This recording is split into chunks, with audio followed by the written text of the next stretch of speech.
encore ce rêve. J'ai l'impression de n'avoir dormi que quelques minutes. Toujours ces mêmes créatures blafardes qui me tourmentent. D'où viennent-elles? C'est fatigant, mais bon, la vie continue.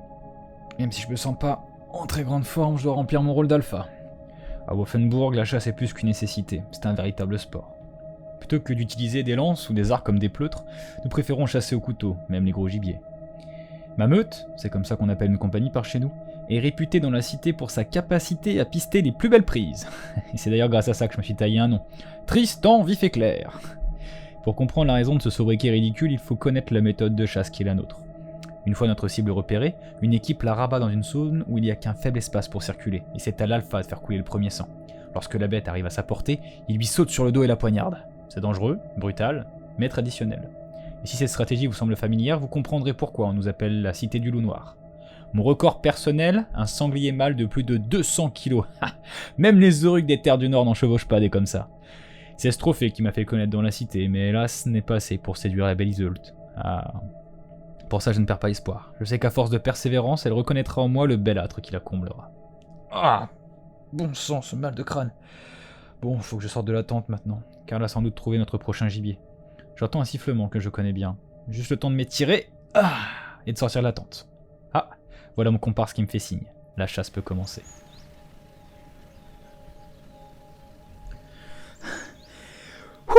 Atteindre cette hauteur n'a pas été facile, mais d'ici j'ai une bonne vue. Karl m'a dit qu'on chassait le cerf aujourd'hui, simple comme bonjour pour les miens. D'ici je peux entendre les cris de mes compagnons et suivre leurs mouvements. Ils se rapprochent et donc la bête aussi.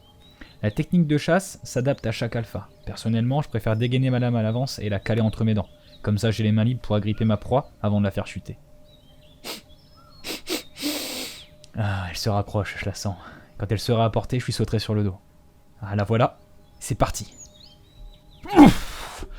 L'impact est toujours aussi surprenant. Il me coupe le souffle comme à chaque fois, mais là j'ai bien saisi ses bois, il n'y a pas de risque que je me fasse désarçonner. Je récupère la dague que j'ai entre les dents et j'anticipe ma frappe chirurgicale. Un coup bien placé sous l'aisselle droite perforera le poumon et stoppera l'animal dans sa course. Avant sa chute, je me laisserai tomber dans un buisson pour éviter d'avoir de trop grosses blessures. Maintenant que mon plan est décidé, je m'exécute. Tout s'est déroulé comme d'habitude. J'ai le coude ensanglanté, plusieurs coupures, mais ce n'est rien. Le cerf, lui, se redresse péniblement. Il s'accroche à la vie, comme le font toutes les bêtes sauvages. Mais nous ne sommes pas des monstres, inutile de le faire souffrir inutilement. J'entends au loin mes camarades me rejoindre. Je m'approche de l'animal, je lui saisis ses bois de la main gauche et je lui tranche rapidement la gorge.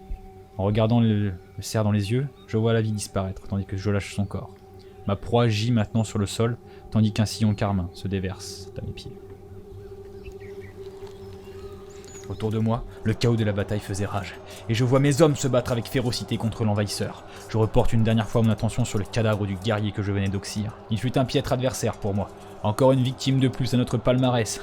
La meute de Tristan fera de nouveau parler d'elle dans les tavernes de la cité. Ces barbares n'avaient aucune chance de s'en sortir. Ils avaient osé attaquer la cité du loup noir et s'en mordaient à présent les doigts. Je vois à ma gauche Karl abattre l'un de ses chiens d'un coup d'épée dans le dos, et à ma droite c'est Sig qui en égorge un autre. Pour soutenir le moral de mes troupes, je pousse un hurlement, rapidement repris par mes hommes. C'est une de nos traditions, stupide certes, mais ça nous donne du courage pendant la bataille. D'ailleurs, je vois l'un de ces félons tenter de s'échapper.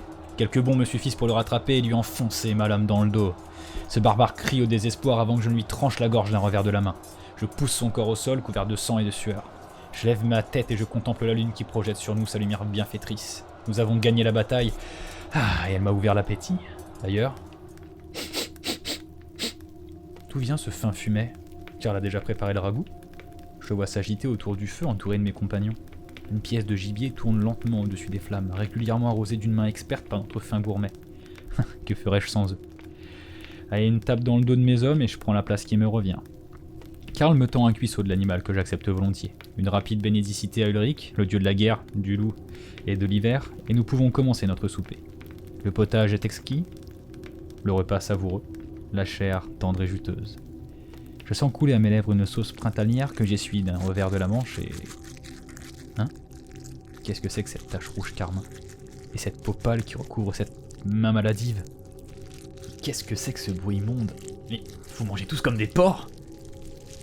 Les bruits de mastication et de succion ne proviennent pas de mes soldats, mais de silhouettes difformes qui se jettent sans vergogne sur une masse sanguinolente posée à même le sol. Ce qui devait jadis être un homme avait désormais les viscères apparentes et une main rachitique plonge dans une baie béante pour y extraire un organe appétissant. Je ne comprends pas ce qui se passe. Je dis où je suis, mais je sais que j'ai faim. Mon ventre hurle tandis que de mes lèvres désireuses, je sens la salive couler sur mon menton. Une bouchée, rien qu'une bouchée, et ça ira mieux.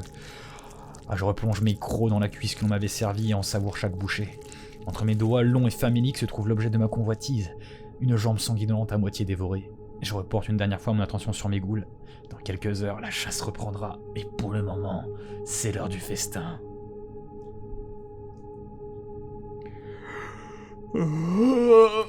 La lumière du soleil vient de me réveiller, j'ai encore ce mal au crâne.